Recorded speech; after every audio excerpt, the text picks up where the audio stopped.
Pahali sasa tumefika ni sawa ni.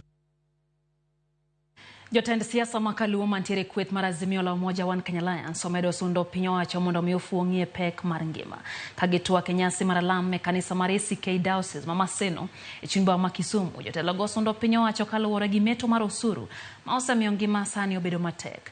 Kwethno motel ne gi Raila Amolo Odinga bende ojiwo kanisa mondo mi obed joratiro kendo giful adier ewi sirkal maonge mong'o.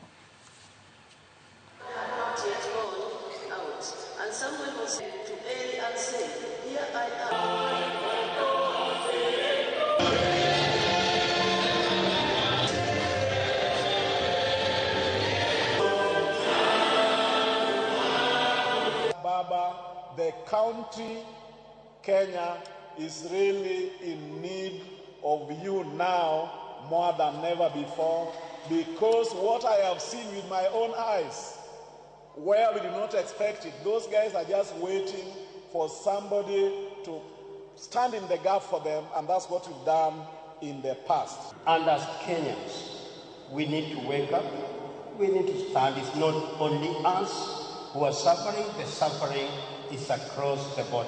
Reduce the tax rate, broaden tax base. Stop this expensive kalongolongo taxation, where even a young man who gets married pays a tax to the government. The leadership of this country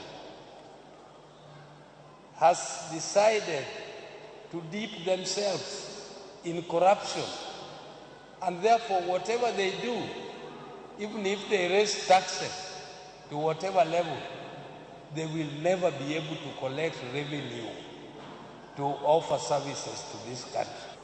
The people who are masquerading as true Christians, people who are talking about liberation the people from poverty, from ignorance, and so on, have turned to be the oppressors of the people.